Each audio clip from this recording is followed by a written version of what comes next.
And welcome to another victorious Keep It Orange and Blue. My favorite, joined as always, Kevin Ducey. What up? What up? Coleman Hawkins and the boys TSJ said it best.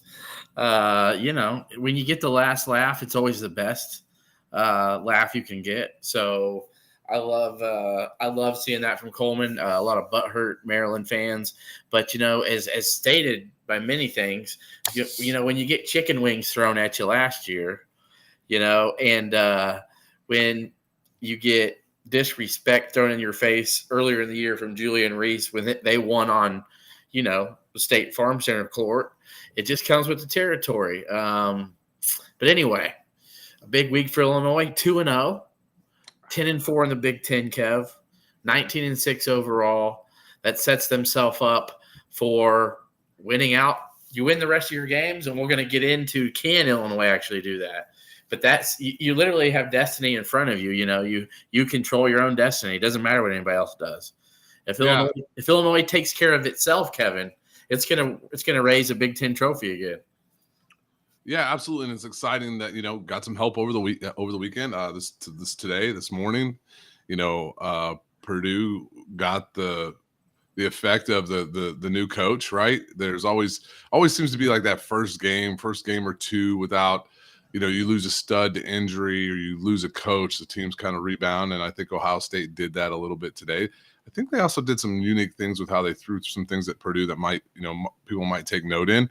But yeah, hey, it opens it up that Illinois has got a chance to potentially find a way to get a share of a Big Ten title, potentially win a Big Ten title, which we thought was all but dead, a couple weeks ago. But hey, man, teams still got to go on the road in this league and win basketball games, and that's still really damn hard. And I don't care who you are. Ohio State's not very good. They won that game. Maryland's not very good. They gave us all we wanted. I want to get back to the clip that we had the intro with. Coleman is catching some national heat. Well, nationals, I don't know if it's the right word. I mean, Greg, Waddell, and the Sleepers guys definitely have somewhat of a national following, and Greg does some national podcasts. But really the one that really has made the claim to fame for them is they cover the Big Ten really well. And actually, we had a little bit of beef with those guys earlier this year. It was actually kind of fun, and I've actually had a chance to talk to Greg offline and Carter. I think those guys handled the Terrence Shannon stuff better than any national guys. So I've let bygones be bygones, talk a little shit and move on. But in that same tone, I think what's being neglected to understand maybe the reaction that's being had by Coleman Hawkins and the team is just like you said, Ryan. We got chicken wings thrown at him last year on that court. Julian Reese acted a fool in the State Farm Center. The Maryland dudes chirp a lot. Dante Scott, I love that dude. He's going to be one of my I wish you well seniors. He is going to be the I wish you well senior from Maryland, along with like Cliff Omarui from Rutgers. But those guys talk a lot of shit. And I think, frankly, our guys were sick of hearing it. And these guys had never won there. And, yeah, they're a little bit fired up. And I know Maryland's a whatever place team in the Big Ten. That ain't a whatever place team Big Ten talent-wise. Like, let's be real here. Jameer Young is an All-American. Julian Reese is – where's he rank in the Big Ten centers list? I mean, or should rank. Yeah, he's upper echelon. And think about this too. Dante Scott, I think everybody in the Big Ten would like to have a guy like that, right? Absolutely. Well, maybe just when he plays us. But he's like Malik Hall, dude. He'll have a 29-point game, and then you won't hear from him for 2 weeks. You have to fill us in though. What was said from Sleepers and other people? I didn't see it. So Waddell, I mean, it's migrating its way into Illinois Twitter circles. As Waddell said, I just can't take Illinois seriously with a guy like Coleman Hawkins being the face of a program because of your intro video. And Coleman talked a little shit in the post game interview. He talked about there's normally only about 1,000 people here, and they brought the full crowd out.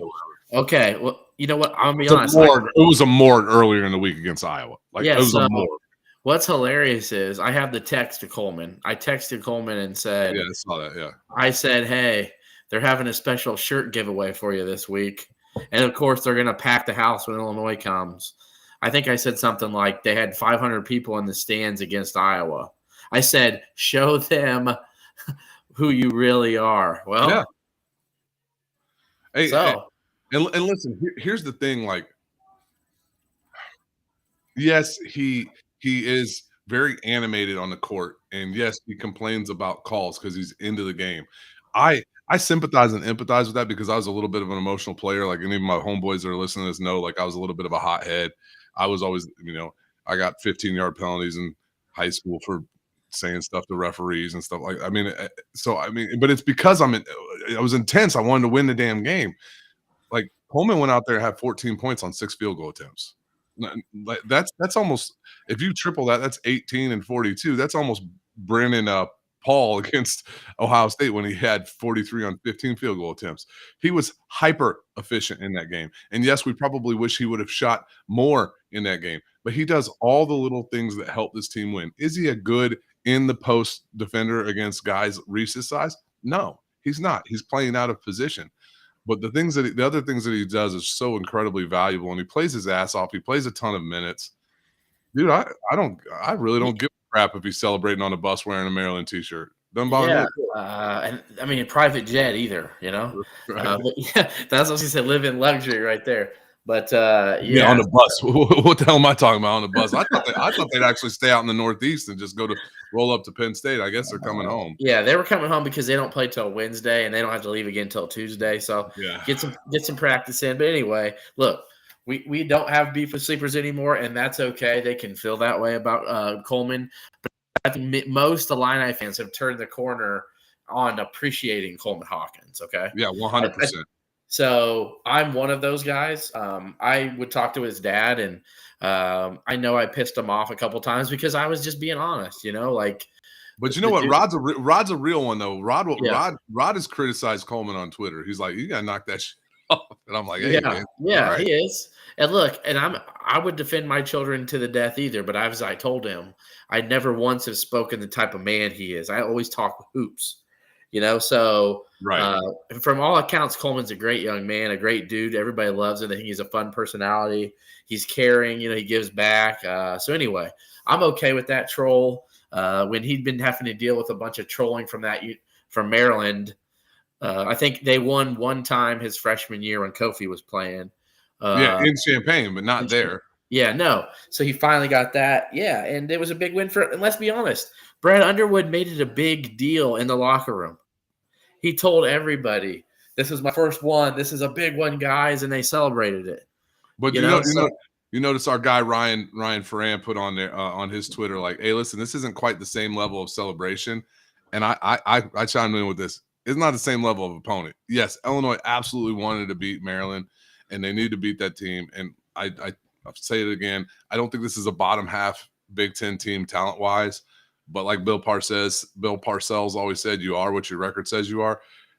You can only celebrate so much when you win a game against a team in the bottom 5 of the Big Ten, right? But but quad one though, so you take it. No, yeah, I agree. But I'm just saying that Ferran's post was probably a win over Wisconsin or a Michigan. When I don't know when that celebration post was, but that I guarantee that was probably in 2021 on our way. Yes, if I remember correctly, I think Curbello's in there.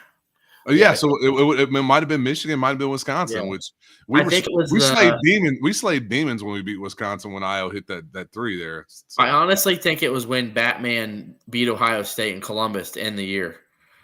I'm pretty sure that's when. Yep. So yeah, and so that's what we thought should have been a Big Ten title. Yep. Celebrations will be a little bit different. Hey, listen, we got a chance though, and we'll talk about it. But the schedule right now, we can close out February, and then that first week of March is a little nitty gritty. But hey, listen, this team's doing the right things to win basketball games. I know the defensive end didn't show it from a points perspective, but I still think they're playing a little bit harder, a little bit more connected. I think they did a couple things that I was frustrated with, but hey, listen, we saw some matchup zone in the second half that gave them some problems. And for the second game in a row, we fouled a lot more in the last 2 games. And make this as a note, like, teams who play really hard defense put teams at the free throw line. We have been really good about not putting teams at the free throw line, but I thought we played pretty passive on defense. I think we are fixing that right now. And I think that led to a little bit of Maryland's points total for the game and scoring 80. It's one of the worst offenses in the Big Ten, but we've hung the most points on them this year that's been hung on them. And granted, 32 of those for us were at the free throw line. So I'm seeing some improvements here. But if you're going to talk about one team in the Big Ten that provides challenges for what we roll out, who are their two best players? A true point guard and a true five. What do we not have? A true point guard and a true five that play a lot of minutes. That's going to be expected. It's a tough matchup, so we got to go in there and score. And we put 85 on the best defense in the Big Ten. And if you don't believe me, you can go look at the numbers. The numbers say that Maryland is the best defense in the Big Ten. And I have to say this to finish this up, and actually to finish up on Maryland, and then we'll talk a little bit about how good Marcus Damask played as well. Yeah. Oh, dude, 12 boards. So really understated. Evan Willard, I think maybe one of the most unprofessional guys in the Big Ten, not only grabbing the basketball. And first off, Shannon may not have got it, but who the hell are you to have your foot in bounds and grab the fucking basketball and then look at Shannon like, oh, what were you thinking you're going to actually get it? Like, and point at him. Like, Shannon would have probably dove. We know him. He probably would have done anything he could. But if he would have dove, he would have took Willard out, first off. He didn't even give him a chance to, but Shannon's looking at him like, dude, what are you doing on the court? Yeah, my biggest problem is the reaction. Like, hey, listen, we've all been in that situation, like it's when Cub fans shit on Bartman. Like, dude, it's right there. I'm trying to catch the ball. Like, oh crap, I shouldn't have done it. But it was his reaction. Like, come on, man. Like, yeah, like he's gonna get mad at fucking Shannon. Like, okay, so then the post game. If you listen to Maryland post game, he's such a sore loser. And when they beat Illinois in Champaign a couple months ago, when they interviewed him, he was all about, we knew what they did. We knew we could take advantage of Hawkins. He was so proud. But then when they said, hey, tell us about the loss today, all he wanted to talk about was Lefty Driesell. That's fine. And then he made a statement on Lefty Driesell and then nothing about Illinois. He gave Illinois no credit for the win. And he actually just bitched about Jameer Young got fouled like 12 times in the last 5 minutes that they didn't call. He gave Illinois no credit. Said nobody did anything great. He said Shannon's a pro, but all he really does is just take advantage of the fast break. And they let him get too much of that. And, and Jameer Young got fouled a lot and they didn't call. That's the reason why Illinois won. That's just unprofessional, and that's just sad. Because you know what? Even if Brad Underwood knows they lost to a team they probably should have beat, or even if they lost to a team they were better than Illinois, Brad Underwood always credits the other team. Yeah. Illinois did not win because Jameer Young didn't get foul calls, okay? You know how many foul calls Damask didn't get? Like the dude, what was he in the UFC last night? Was he in UFC 298? Right, he's gonna have a good black eye for that Penn State game. I love how they said incidental contact, right? He's just, and then what was Julian Reese with the elbow, the Euro step, jump hop, crow hop into the paint where he clips him with the elbow in his nose. Incidental contact, yeah, I guess okay. And then Shannon gets a lot of those foul calls because it's guys not in position, and it gets some that aren't called. I mean, it's frustrating. There's 2 to 3 every game. You're like, what? He was fouled. Like, come on, man. So yeah, but anyway, I just had to say that before I transition to Marcus Damask, 19 points, 12 rebounds. The dude's averaging 19 points a game in Big Ten play, Kevin. I think he's going to probably get a second team All Big Ten nod. I think he deserves that at least. And the only reason I say that, and we're getting to Terrence Shannon is because I think Shannon's gonna. I just think his numbers are going to be so overwhelming that you can't leave him off the first team. But overall, how big was Justin Harmon and Marcus Damask? Yeah, it was great to see Justin Harmon kind of assert himself a little bit, man. And I just really, really love to see a guy like he was so fired up when we got that bucket late. And that's a guy who just wants to win there. And I know he's been struggling a little bit. And I've actually you and I texted about like, dude, what's he providing right now in the past couple of games? And good to see him get out of his funk a little bit. I think he's part of a really dynamic offense when it's like, I forgot what the numbers said, but when it's him, Damask, Shannon, Hawkins, and I forgot who the fifth is, but that's a really, really like the plus minus when that 5 is on the court is off the charts. So yeah, happy he played well. Thought Damask played really well. And I do want to address one of one of our loyalists here, Dave OD25. He sounds like, dude, I'm ready for Kevin Willard to leave the Big Ten. I'm not. I'm the same way I wasn't ready for Chris Holtman to leave. Same way I don't want Jawan to leave. Like, I think Kevin Willard is not that good of a coach. I think Maryland has a chance to be a really good program if they get the right guy in there. And I frankly, it's hard. It's hard when you're a fan. Like, I hate the Terps, and they're not the Terps. They're the Chirps. Why do you think they didn't foul though, Kev? What do you think the reasoning was? It was just stupid. It's coaching malpractice, like our guy Kevin Greenwood said. It was just ridiculous. You've got to extend the game, and just like Hummel and Benetti said, the exact thing that was going to happen is like Illinois was shooting free throws. Everybody was shooting free throws that entire game. So instead of making us shoot free throws with 38 seconds left, you made us shoot free throws with, what was it, 8, 12? Like, I don't know, man. Like, it was just ridiculous. Well, the thing was too is that they don't shoot the 3 ball really well. So refusing to foul late means you have to take a 3 now. Yeah, and they made that one. They didn't even take a 3. They went and tried a layup with like 6 seconds left, right? I do love the fact that we kind of moved how we were going to handle the late game situations comparatively to Michigan State. I think we adjusted, put the ball in Terrence's hand. Let's let him go downhill. And hey, it's funny we're this deep in, and Terrence had 27 points. Man, dude was phenomenal. Man, he was great. Dude, he's a star, and I can't wait. We're going to talking about him next. So Harmon. Here's the thing. We got to get Goody back right, man. Something's wrong with him. I don't know what it is, but I don't think anything's wrong with him. I just think he's struggling. He's getting picked on defense, and it messes with your psyche, dude. But that redhead's tougher than a $2 steak. He'll be okay. He's gonna come in and make some shots when we need him to make some shots. He's gonna hit 2 or 3 threes on Wednesday. You book it. So and let's see. And Gary A looks like Gary A played a little bit better. I think he's getting back to his normal self. I think his wrist. 1 rebound. Yeah, 1 rebound. But if he's scoring, at least he's doing something. Yeah. Like if he's hitting threes and he's getting to the line and he's making 3 or 4, I'm okay with that. He's getting a couple dunks. That's why this team is so dangerous going forward. Is the first quarter of the season, first 5 to 9 games or whatever you want to call it, we were a really, really good defensive team that was like trying to struggle to find our offense. Since then, we're arguably one of the best offenses in the country. Our offense efficiency metrics are exceeding the 2005 team. Now, the 2005 team played at a little bit slower pace as much as we had because that team was so hyper efficient in the half court. Like we all know the video of the 15 pass possession D Brown 3 against Northwestern.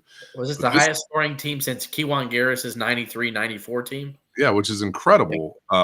Deion Thomas's senior year, I think. Yeah, when Kewan and Deion were, that was like 36 points a game between those two. Richard Keene, right? Yeah, maybe. I don't know. If Richard Keene. You know better than me, dude. You were in high school. Shit, I was like, Richard Keene would have been on that team for sure. So I'm just not a fan of Mr. Snake Your Girl, dude. Anytime you'd be hitting on a girl at cams or COs, man, Keene would just come up and just like swoop in, and he did it to me twice, dude. So I didn't realize that Richard Keene was like that, dude. My bad. I don't know none of that behind the scenes. He would do it when he was like 26 years old, like 27 years old. Like he'd roll up there and be like, "What's up?" What? When you were like, what, 18, 19, 20? Nah, man, I was like 20, 21, 22, man. And then like, here's old slick back Johnny walking up into the bar trying to snake your girl. Like, who's bad, dude? We could do a whole little podcast about that team because those dudes used to kick it, right? They used to come out a lot. Archibald always like, God rest his soul. And I know like we got people we could holler at, mutual friends, our guy Sean Harrington. But Arch always had this like, dude, do not mess with me look on his face. Like he was not very friendly. He was not very kind. Like he didn't want people messing with him. Chris Gandy was like the coolest cat on the planet. Chris Gandy, Demir Krapalia, like them dudes were like, what's up, man? Like they were cool as shit. So, but anyway, Jerry Hester seemed to be a pretty cool dude too. Jerry Hester was really nice, dude. Jerry Hester was like when he was announcing for Illinois was awesome. Like, dude, every time I talk to that dude, he's really cool. So, yeah, hey, TSJ, let's transition that. We could talk those old school stories. Transition from camp talk, Uncle Monkeys. Let's come on. That's That's a summer episode here for real. We can get into that because like when things are a little slower. But here's a question for you, Ryan. I posed this in our little Twitter chat group. Does the Big Ten, whomever decides on Big Ten Player of the Week, have the balls to make Terrence Shannon Jr. the Big Ten Player of the Week this week? Hey, guess what? That's a hell of a damn question. 29 points per game this week. He scored 58 in 2 games. I mean, like, come on, Hold man. on a second. Yeah, how the hell will he not be the Player of the Week? I mean, I got to go look at what the big robot from West Lafayette did in the past 2 games because the big robot from Lafayette also lost this week too. This is true. He had 22 and 13 today. And what did he do against Minnesota in a game they almost lost? 24 and 15. No, that dude's so good, man. Like, can we stop hating on him? Sorry, but you can't go. Stop hating on that dude. He's really damn good. You can't get a guy 22 and 4, in the week and 1-1 when you get a guy like 29, 5 and 5. Shannon had 3 blocks yesterday too, right? Yeah, 4. 4. Yeah, 4 blocks. My bad. 4. Did you see the numbers when he guarded Jameer Young? Yeah, he shut it. He turned his water off, dude. Yeah, that's a little. Hey, shout out Raphael Davis. I stole one of his lines. Oh yeah, that's right. He says that too. Yep. Yeah. So anyway, yeah, that's you know what? I know people are like, if they don't give it to Shannon tomorrow, then 100% they're literally trying to just ghost his ass. I think. Hey, Brandon Miller was a second-team All-American last year. I mean, he should have been first if you just do what he did on the basketball floor. And let's be real about this here. Let's be very real about this here. The allegations that are against Terrence Shannon are still like kind of we don't know whether or not he did it. Dude, Brandon Miller drove a gun to a teammate who killed a woman. She's dead. Yeah, like he knew the gun was in the dead. Yeah.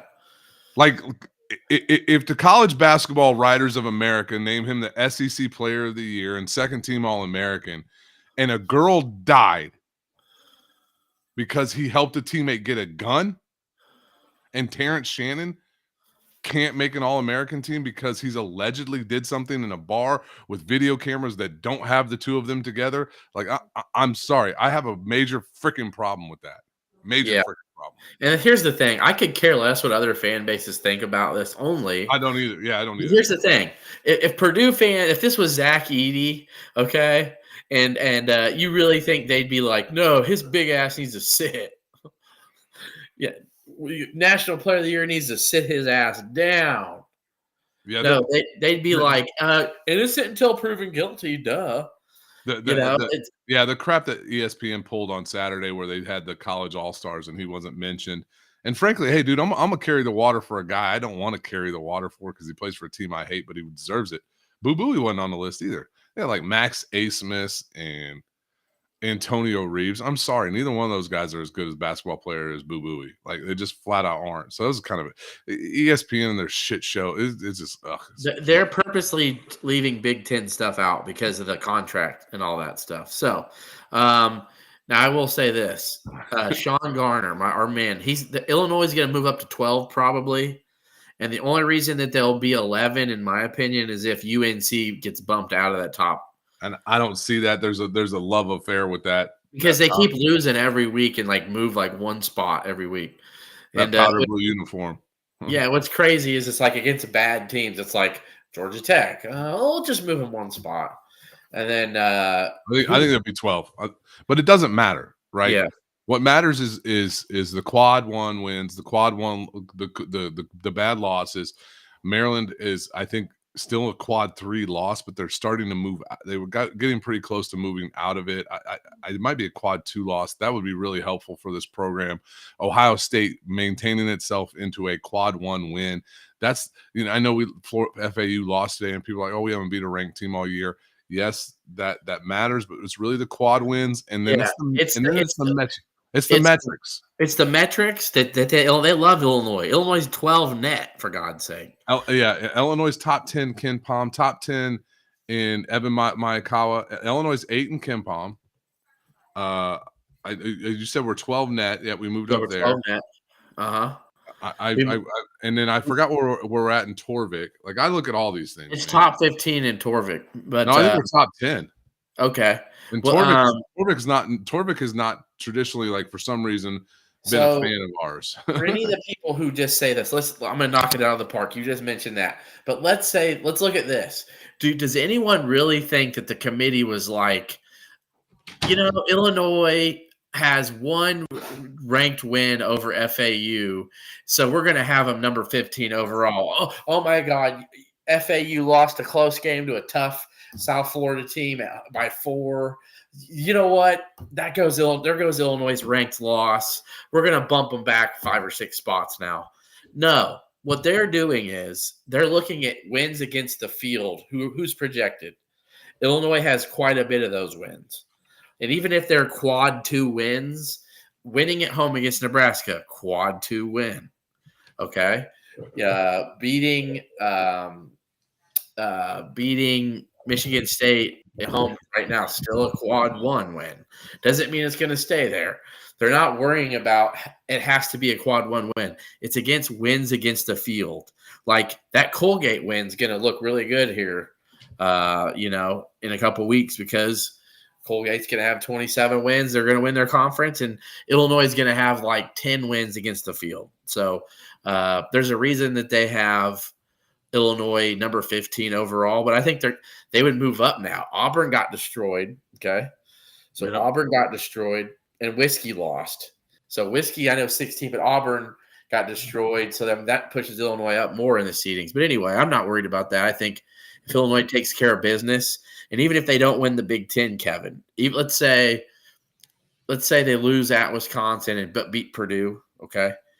I think Illinois, and let's say Purdue wins at home against Wisconsin and they win the Big Ten by a game. Illinois still could be a 3 seed, in my opinion. So I agree. I'd love to get on that 3 line. I think it's very, very high. I think it's likely Illinois is a 3 seed if they can at least win, at least finish at 14-6 in the Big Ten. So losing 1 more game is possible. 2 is possible. I think 1 is most likely. That's a tough last 3 games. I don't care what anybody says. Like going to Iowa is not going to be easy, but I think Illinois should still be able to pull it out. But going at Wisconsin, at home against Purdue, and at Iowa is going to be tough. I feel like Illinois will probably slip up at one of those, and we'll get to that here in a little bit. But the question, though, in our show is not going to be, do we think they will? It's can they win all 6? So really quick, David, however you want to say it. Kanye Cleary did not even play against. He didn't even travel. He didn't even travel. And I'm going to be honest with you. That Penn State team is worse with Kanye Cleary on it because he's a ball hog. Yeah, he's a ball hog. They went on that 3-game win streak without Cleary on it. Did they? Yeah, they did. He's that matchup nightmare for this team, though. He's that quick point guard with the floater. Like I'd like to not see him play. Though, Kev, they were doing well without him because they were swinging the ball and looking for open shooters. When Kanye Cleary gets the ball, dude, what's he going to do with it? He's going to score. By the way, anybody have over? Anybody have the over in the NBA All-Star game at over 400? No, I'm just sorry. And I'm sorry, and I'm glad people tuning in now. How do y'all watch the NBA All-Star game? How is that fun?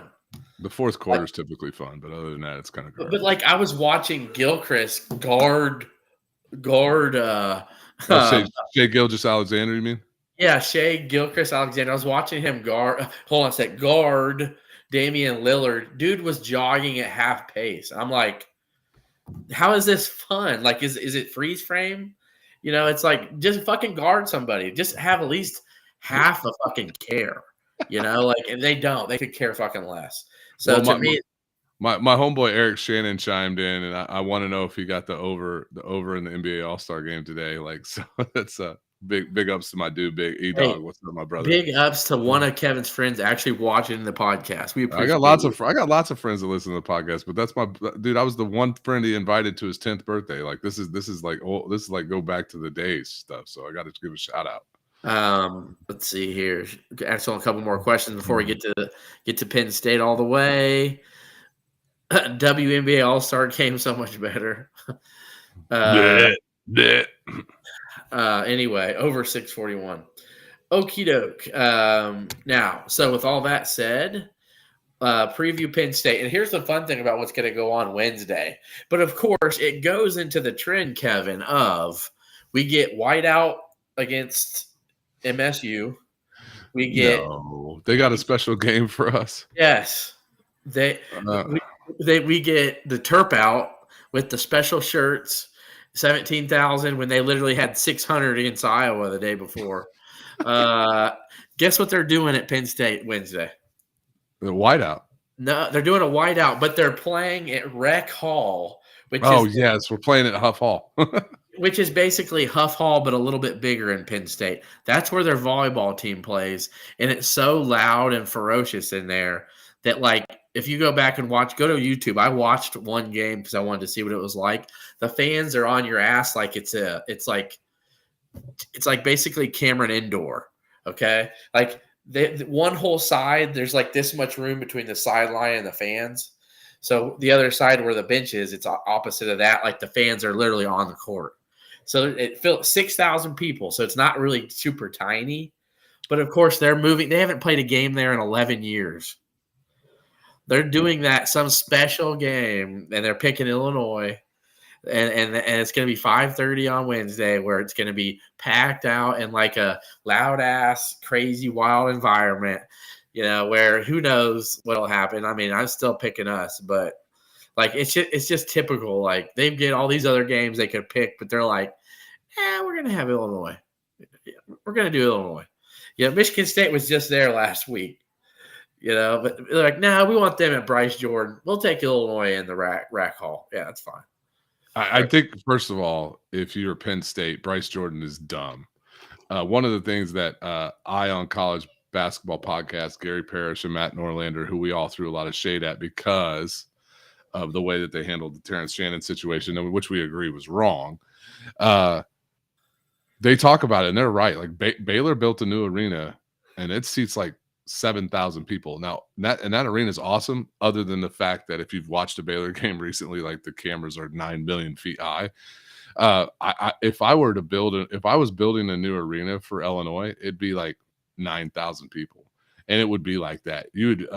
And our fans are phenomenal. The fact that we put 15,000 people in the State Farm Center. What's up, Tony from Naperville? Glad you're watching. Right on. Steve, we put.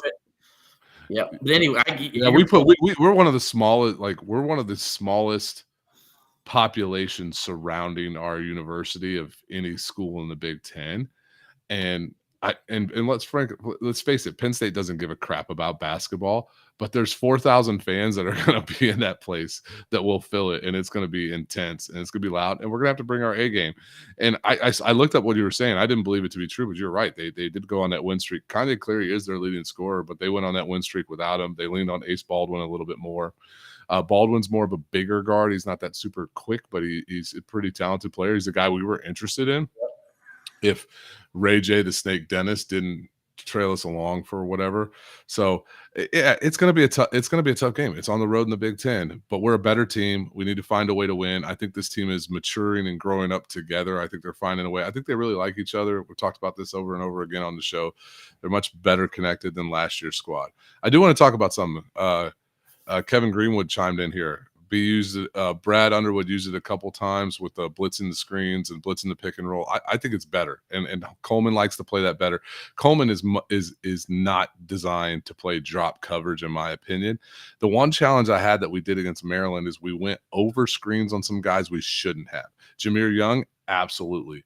DHS, absolutely not. Not happening, Tony. Right? Yeah, not happening, Tony.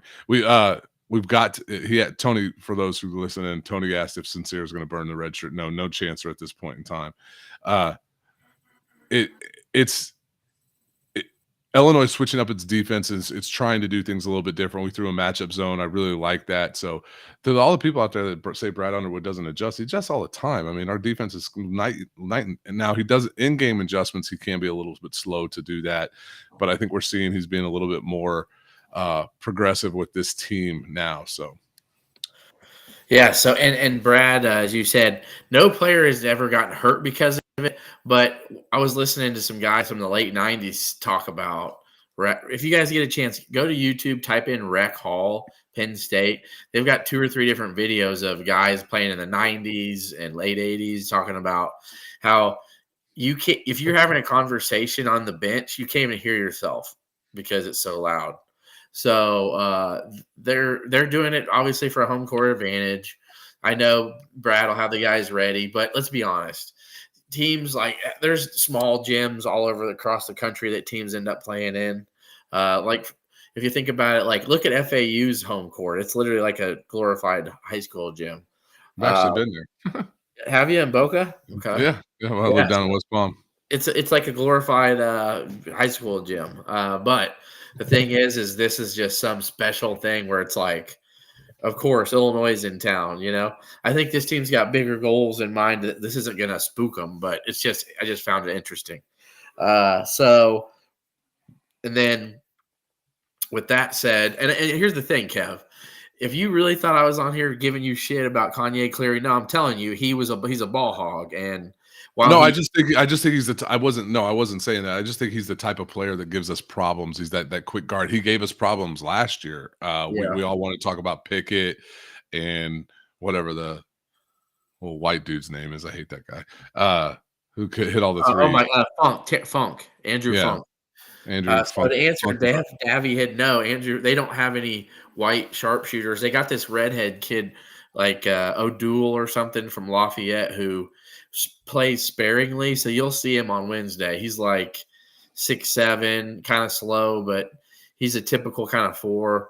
But Leo O'Boyle from Scranton, Pennsylvania. Yeah. So anyway, they've got Kern is a guy you need to watch out for. He's tough, man. And then they got Dunn, who shoots 90% of his shots are from 3. Okay. So like when you watch Sean Harrington's scouting report on Wednesday, he's going to say DeMario Dunn shoot 3. That's it. Because I think he's taken 1 or 2 shots this whole year that aren't 3-pointers. They like to Hicks is another guy that pick and pop. Hicks has taken 75% of his shots from 3 this year. He's 150 attempted on 197 shots. Tell me what Dunn's numbers are. 74 of 160. So he's almost 50%. So yeah, both those guys are that's all they do. Yeah, so they got a bunch of guys. Baldwin penetrates because he's really good at it, and then he finds those guys. So the thing is when Cleary's playing, while he does score a lot when he's driving to the basket, it's not really team-oriented. It's like teams were beginning to clog the lane and just say, hey, dude, once Cleary gets it, he's just going to go to the basket and try to shoot. Baldwin is spreading it around to the guys who can shoot. So I don't really think it's necessarily going to be more helpful that Cleary's not playing, but I don't think Penn State's not a good enough team that I'm worried. Like if Illinois plays even a B+ game, they still should win. So it'll be a fun atmosphere to see though. But anyway, I won't spend Well, it's really important, right? It's really important. We're on a couple game win streak here. We got this game here. This is the toughest game, in my opinion, just because of the venue of the next 3, because then you get a much better Minnesota team, but you get them at home. You get Iowa at home first. And you get Iowa at home. So you get Iowa and Minnesota at home following this game. You could end February on a 5-game winning streak and be sitting at 22-6. Right, 13-4 in the Big Ten, yeah. Yeah, I mean that would be. Then you're probably top 10 for sure. Absolutely. And you're like the weeks, and then you got 3. Illinois plays 3 games that week. They play. That's tough. It's a tough week, man. They got a tough final week there. So maybe they don't. I don't know. I think it is Sunday to Sunday. Yeah. It is. So they got 3 games from Sunday to Sunday. They got at Wisconsin and Purdue on Wednesday, and then Sunday evening in Carver, the final game of the Big Ten slate, 6 p.m. Sunday at 6 p.m. Which knows that game could be for our Big Ten title, which would be, hey, how fun would that be, Kev? We'll talk about it in a couple weeks if we get there. How fun would that be? Would they get to hoist a trophy in Carver Hawkeye at center court? How fun would that be? Yeah. And just to give you a glimpse of what Penn State is I mean, They've shot the second most amount of threes in the Big Ten. They've shot 342, which is second to Nebraska, and and ahead of and 23 more than us. And this is conference only play. They hit 34% of them, which is worse than us. They chuck some threes and they don't play very good defense. So I don't think those are really the what Illinois does really well defensively is we keep people from taking threes. Mike Rhodes came from VCU, just for everybody asking. He actually brought Ace Baldwin and then Kern with him from VCU. I think maybe one other guy. He's a quality coach. I think he got VCU to 2 NCAA tournaments. Yeah, and Baldwin's a big part of that. Yeah, and one of those years, I feel so bad for him. Remember, they got booted from the COVID year one because they got COVID. Oh, yeah, that was awful. So heads up here is like Penn State takes a ton of threes. Illinois allows the fewest amount of three-pointers taken in the conference. We've allowed 21 fewer than Minnesota. So we really run teams off the three-point line well, which is really Penn State's game. And you don't have the Shrewsbury-based offense. You don't have the Pickett. We should win that game. We should be in a really good spot. Here's the thing, though, Kev. They press a whole bunch. Good. And here's the thing, too. Like, I know Brad likes that, but there's periods where we struggle with, Damas getting doubled and nobody coming back to help. I mean, I did see a lot better of it against Maryland when they were pressing. I saw Ty Rogers coming back to help. What I would love to see is when you break it, you hit Coleman at that free throw line and he just takes it to the rack, and finds somebody, which he's really good at. Really quickly, while I got Sonny, awesome. You do a great job, man, with Illini Cast. He actually has a show called The Big Ten Show, which is gaining some steam. I'll give it a follow. I'm going to jump on it next weekend. I know me and Kev might rotate at times. I'm going to jump on the Big Ten Show next weekend. We're going to talk about Wisconsin. We're going to talk about Purdue, the huge Purdue game, which could be a Big Ten title decider, and then the Iowa game. So it's going to be a huge Illini-based Big Ten show. So give him a follow on and subscribe on YouTube as well. Sonny does a great job, and he always tunes into our shows. So first class, man. 100%. So I wanted to give that a shout out too. I actually tweeted about it a little bit earlier, so you'll see it. That's right. The more Illini content, the better. So Kevin Greenwood. Brad loves the pressuring teams. He thinks that our team does a really good job of that. And it is funny though, because we really don't have any like elite ball handlers, how that works. Not that play a lot, right? I mean, I think Moretti and DGL will be that guy, but it's weird how that works.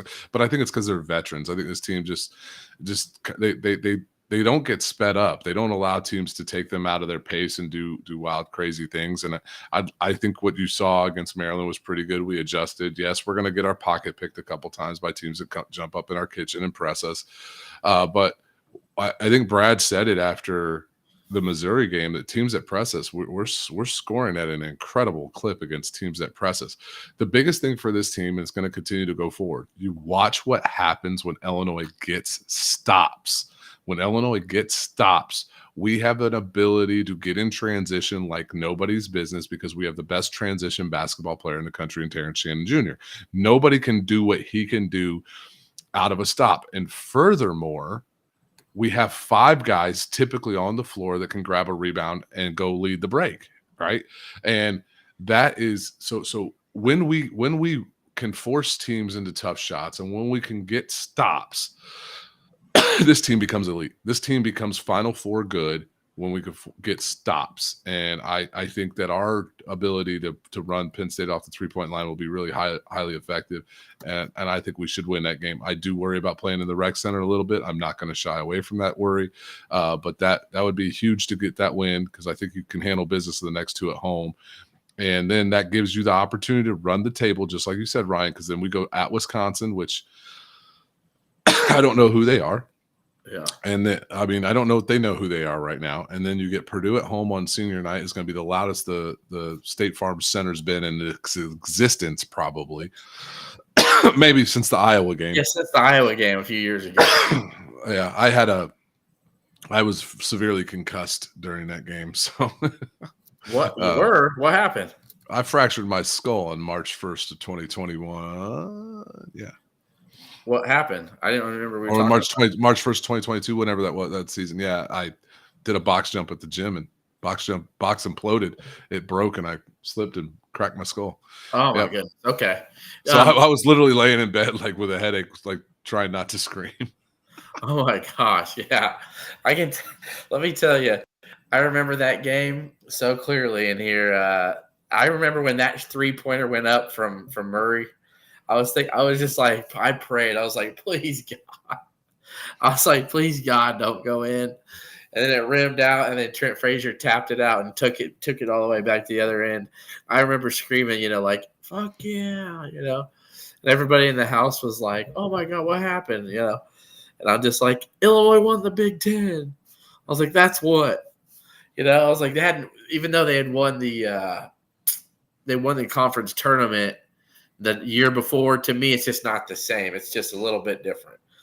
When you win that title from 20 games worth of, not 17 games, let me repeat that, from 20 games, when you earn it, you don't get 3 games off, because as anybody knows, anything can happen at 1 game, let alone 3. So I don't want to hear the whole, there were easier games on Michigan's schedule. So, yeah, when you earn it, it's just something different.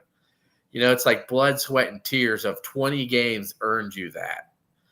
3 really good games against really good teams earned Illinois the year before. So, but it's still big to win the conference tournament title. If it was so easy, everybody would do it, Absolutely. It's really difficult. So, yeah.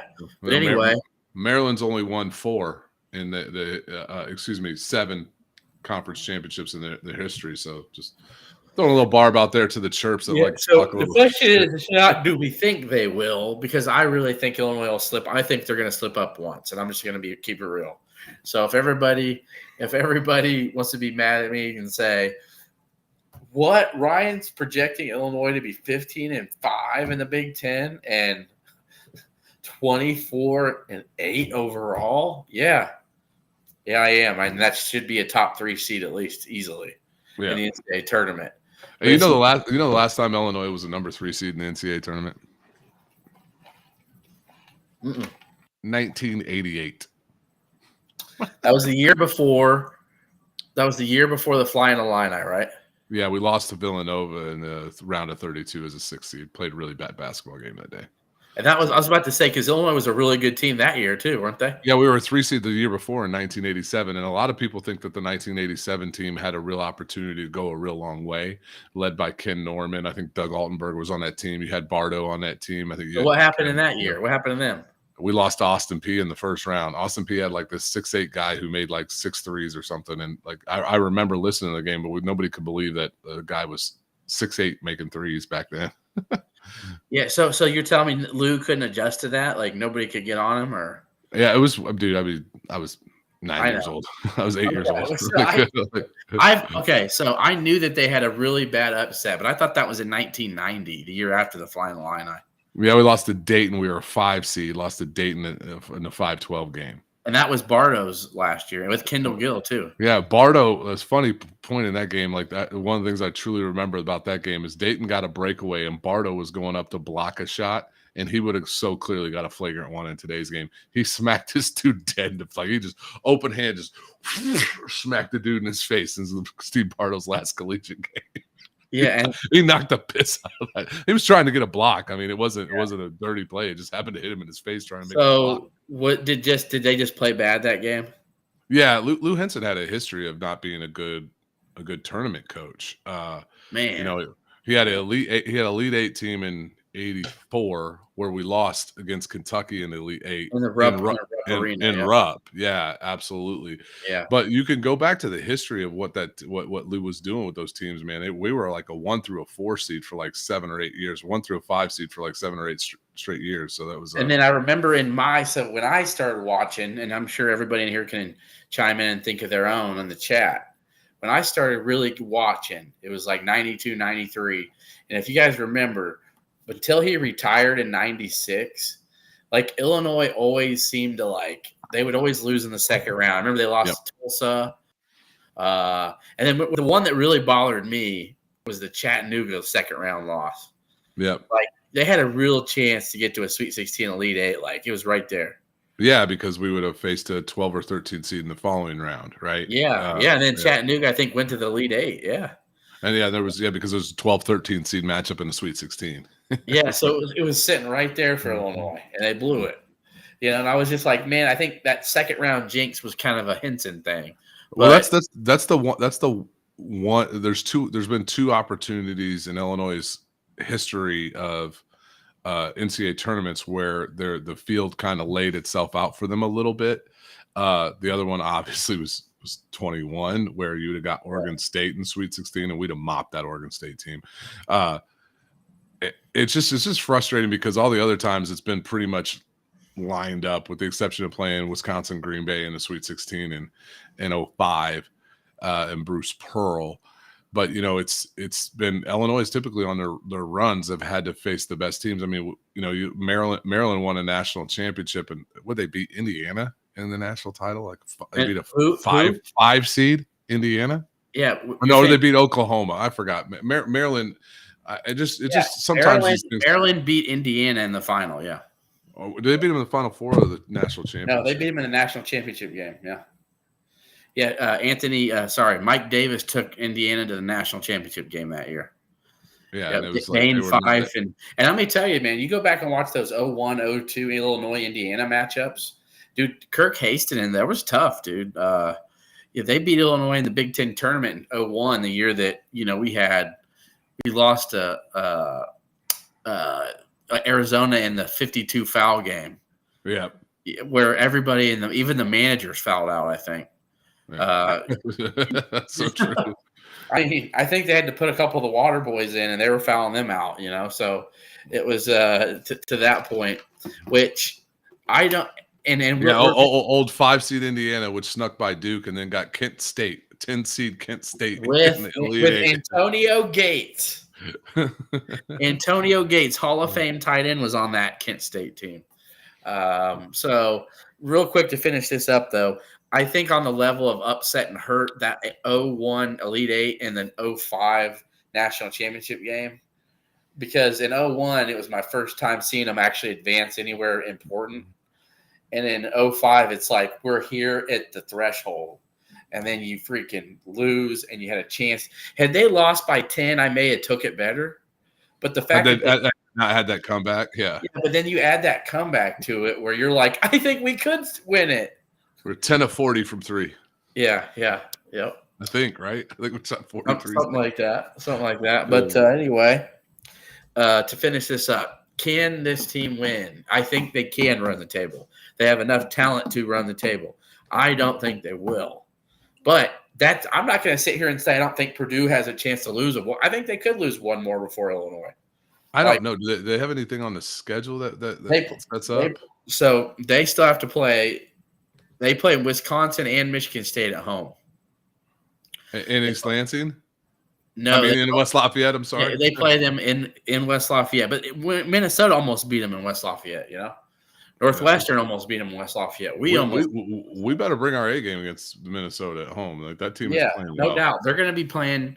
They're going to be playing to work their way up, thinking they could possibly be a bubble team. But I'm not taking those for granted. I'm just saying that I think Purdue, besides in Champaign, there's still one more I think they have left in them. I think five's going to be. I think five's what it is. I think Illinois can afford to lose one more game. I don't. I don't see it with being. They got Rutgers at home, at Michigan. They don't play any tough games away from home other than at Illinois. I don't see it. Well, was Ohio State really a tough game on the road? They just get those. I told you to start the show. Those are those weird games where you got a new coach. All I'm going to sit here and say is I'm not going to sit here and say that I think Michigan State or Wisconsin can give them a game and make it interesting in West Lafayette. I think they can. So we'll see. I think Michigan State's playing really well right now. If Malik Hall keeps it up, why not? Sorry, anyway.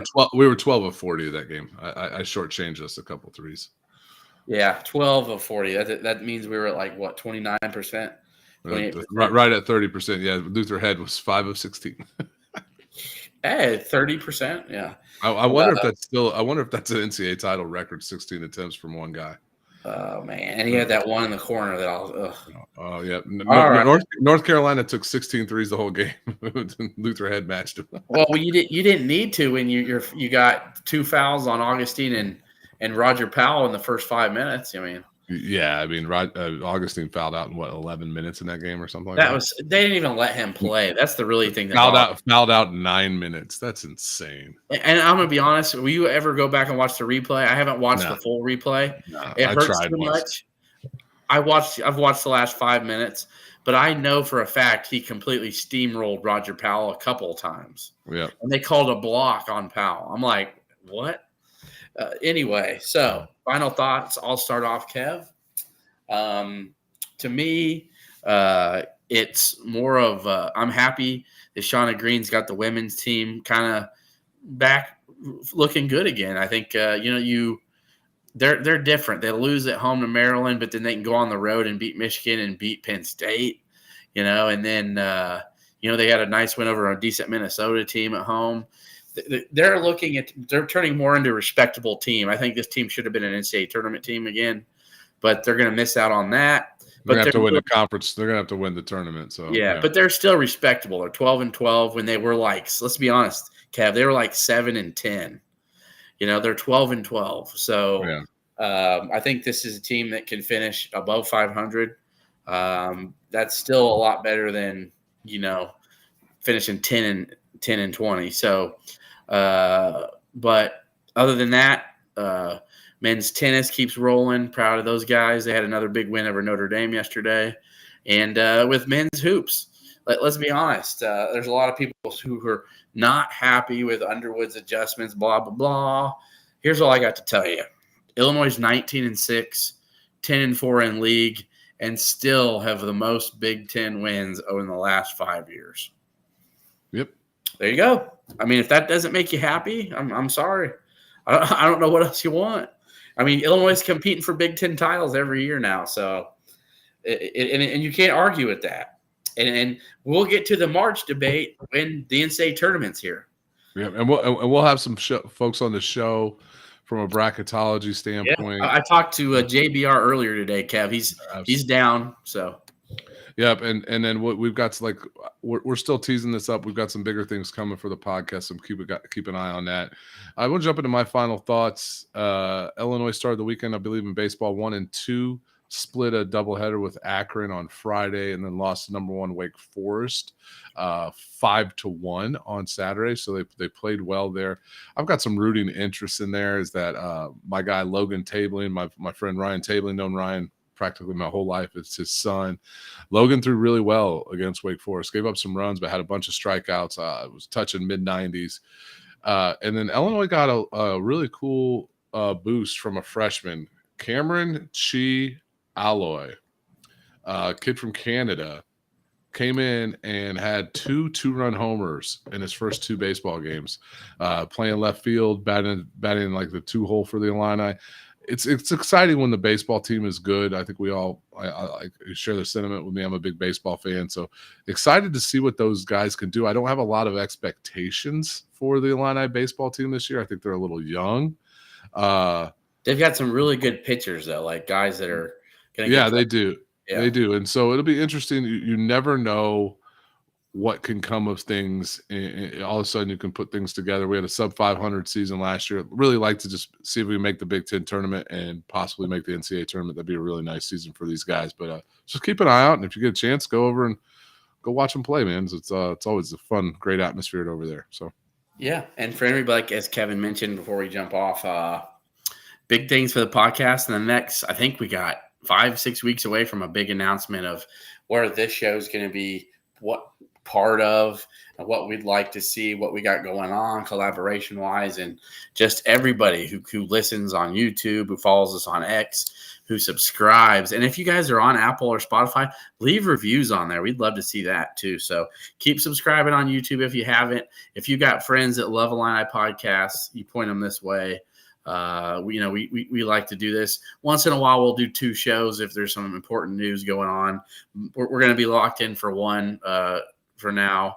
But when there's things that are important, come on. I know Kev once in a while can come on a second time, but we appreciate you guys. So other than that, another big. Go ahead, Kev. Real quick, Illinois baseball won today 9-1, beat Fordham, and our guy Cameron Chi Alloy, who said he's might hop on the podcast, hit his 3rd home run in 4 games this season. So he's really? You're gonna lock him in. I love that, dude. Yeah, I already talked to him about it, so it's we'll see if we can get him on the show. I think it'd be a great guy to have on the summer. But man, he's hitting 308 with 3 home runs and 6 RBIs in his first 4 games. I didn't want to correct you earlier, but I knew they beat Fordham today. I was like, I just hadn't checked today. I knew what was going on yesterday. So right on. It's all good. All right. Without that said, Wednesday, 5:30, Rec Hall. Be ready. Swami out. ILL. I.